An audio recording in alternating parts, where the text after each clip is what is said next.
Ciao, Jukka taas morjesta ja tervetuloa uuden vlogijakson pariin. Tuosta pyörähtikin pari viikkoa melkein ennen kuin kärkis kuvata uutta matskua, oli vähän hässäkkää töissä ja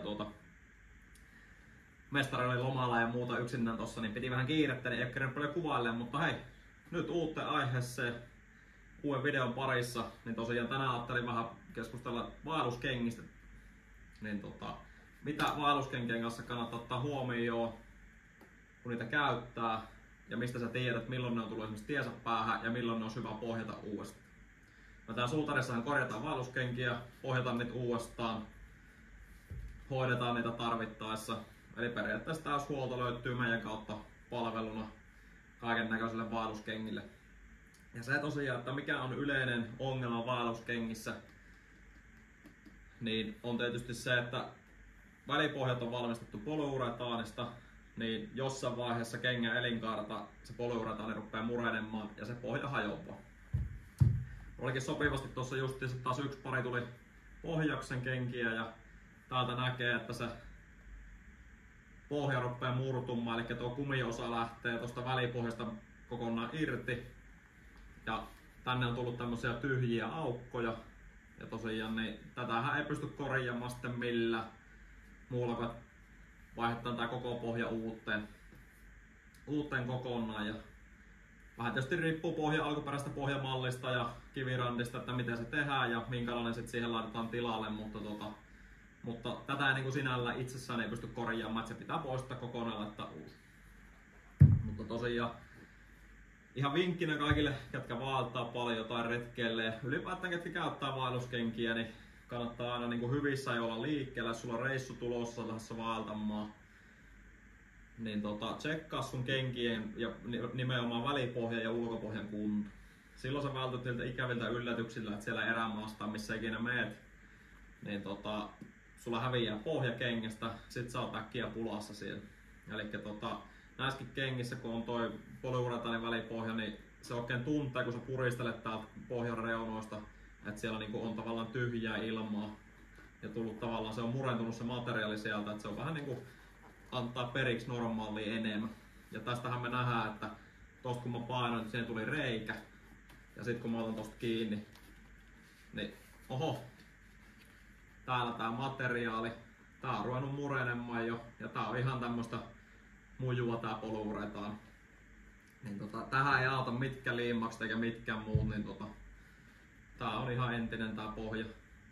Tää pitää poistaa kokonaan ja laittaa siihen tosiaan uusi. Mut tosiaan hydrolyysiksi sitä kutsutaan sitä ilmiöä, mikä tohon polyuretaaniin iskee. Ja tää on semmonen arviolta 6-10 vuotta.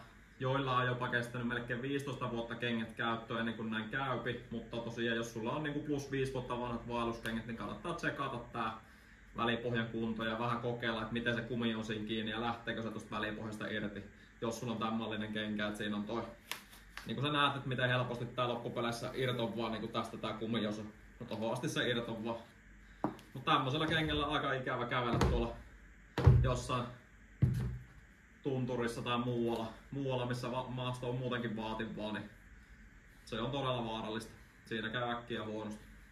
Niin katsotaan tää toinenkin. Toi on ihan muju tuolta. Se lähtee kannasta kun nykässä ja ottaa irti, niin se tulee sieltä tuohon asti se irto.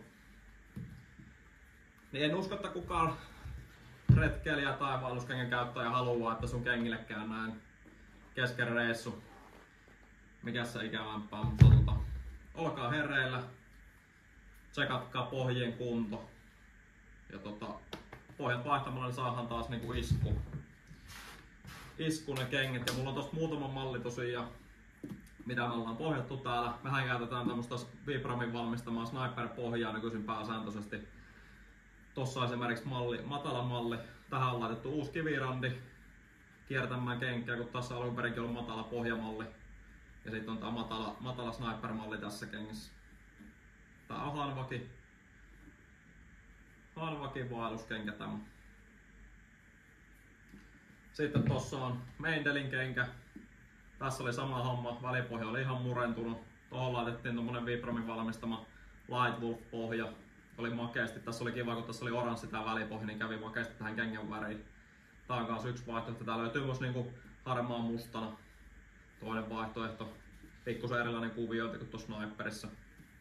Ja sitten tossa on melkein mitä me eniten käytetään, niin tällä korkealla kivirandilla oleva Sniper-malli. Eli jos kengessä on niinku tän tyyppinen pohja valmiina, missä se reuna nousee vähän ylemmässä, on polyuretaani tuon reunan kanssa, niin monesti siihen ei tarvitse kumista kivirandia laittaa, vaan käytetään tätä Sniper-mallia, missä on jo valmiiksi tuo korkea kivirandi tuossa pohjassa itsessään, niin se riittää tuohon vanhan pohjan tilalle. Ja pohjakuviossahan on tämmönen uusi teknologia kuin Traction Lock, missä on tämmöisiä pieniä pyramideja täällä lugien sisällä, niin se lisää pohjapinta-alaa ja parantaa pohjan pitoa silloin myös märällä ja muilla vaatimissa maastoissa. Niin tää Sniper-pohja on tosi laadukas ja hyvä.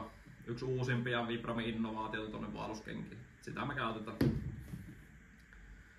Mutta tosiaan sit tarvittaessa pystytään tekemään pieniä tikkaustöitä, nahkahoitokäsittelyitä, kosteussuojakäsittelyitä kengille, jossa tuottaa lähetät meille kengät pohjaukseen. Onnistuu siinä samalla. Ja tärkeää on myös muistaa niin rasvata ja kosteussuojata kengät aina. Aina kun niitä käyttää, niin väliä on jo parin kuukauden välein. Se nahka pysyy hyvänä, se ei pääse kuivumaan eikä se halkeile. Ja sitten se kosteus ei imeydy sinne nahkaan. Nahka ei ikinä tykkää siitä, jos se kastuu tosi paljon, niin pysyy myös ne neuloksen ominaisuudet silloin hyvänä siinä kengessä. Niin Mutta ei näissä vaelluskengissä oikeastaan muuta. Monethan käyttää 10, 15, 20, 30 vuotta kenkiä. Mä sanoisin keskiarvolta semmonen 10 vuoden välein, kun muistaa pohjata nämä kengät. Niin laadukas, hyvä nahkainen vaelluskenkä palvelee sua kymmeniä vuosia. Se on vaan tärkeää muistaa se ylläpitohuolto niihin, vaihtaa nauhoja, vaihtaa pohjalliset freesiin. Ja sitten toki muutenkin pohjan kunto kannattaa tsekata aina sillä, että jos nämä lukit lähtee pyöristyyn, niin se paras pitohan hävii silloin kun luki on pyörä. Et ihan tää kumipinnankin kunto kannattaa tarkistaa ja sitten kumikin kovettuu ajan saatossa. Et sekin on jo hyvä syy lähteä pohjauttaa, jos sulla on ihan kovettunut ja pyöristyneet nämä lukit. Vaikka sulla olisi välipohja kunnossa, niin se kannattaa sitten pohjata se kenkä, niin sä saat ne ominaisuudet säilymään siinä kengessä silloin myös siellä aktiivisessa ja vaativassa maastossa kun kuljet. Mutta ei kai siinä mitään. Meidän verastashan on täällä Lahdessa Rauhanketo 20 osoitteessa Suutari Kolehmainen. Sä voit tuoda kenkiä tänne pohjaukseen. Pohjataan suhteellisen nopealla aikataululla. Tai sitten sä voit mennä verkkokauppaan pohjauspalvelut.fi. Sieltä valitset vaelluskengät ja sitten otat sieltä tuon Sniper-pohjan ja tilaat sitä kautta palvelua, jos oot jostain muualta päin Suomeen. Niin siellä löytyy lähetysohjeet meille. Pistät kengät pakettiin ja lähet palautuskoodi siihen paketin päälle ja viet postin tiskille. Posti kiikuttaa kengät tänne meille verstaille ja mehän pohjataan ne. Ja sitten jos on jotain ihmeellistä, mä oon WhatsAppilla yhteydessä, sinne kannattaa omat yhteystiedot laittaa pakettiin mukaan, niin yllättävän nopealla aikataululla saa sit kengät taas takaisin, että ei tarvii kuukausitolkulla meiltä odotella niitä kenkiä takaisin käyttöön, niin yleensä parin viikon sisällä saa kengät takaisin, jos niissä ei mitään ihmeellistä ja meillä on tavaraa hyllystä, saadaan tilattua sopivat pohjat niihin kenkiin, niin ei ole mitään monien kuukausien odotuksia meidän työllä siihen kenkäpohjaukseen. Niin kannattaa laittaa ja lähettää ihmeessä kenkiä meille, niin saadaan pidennettyä kengän elinkaarta ja se on semmonen ekoteko niin sanotusti, että kyllä niistä hyvistä kengistä, mitkä on muotoutunut sun jalkaan nimenomaan vuosien saatossa, niin kannattaa pitää huolta ja pidentää sitä käyttöikää. Mut siinä oli ehkä semmoset tärkeimmät huomiot vaelluskenkiin liittyen. Muista tsiikaa välipohjakunto, tsiikaa kumipohjan kunto. Muista vaihtaa pohjallisia nauhoja tarvittaessa, muista rasvata päälliset, hoitaa muutenkin.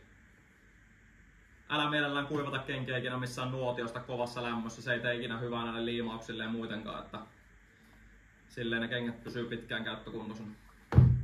Mut ei kai siinä. Kiitos kun katsoit tämän vlogin, katsotaan mitä seuraavaan vlogiin keksitään.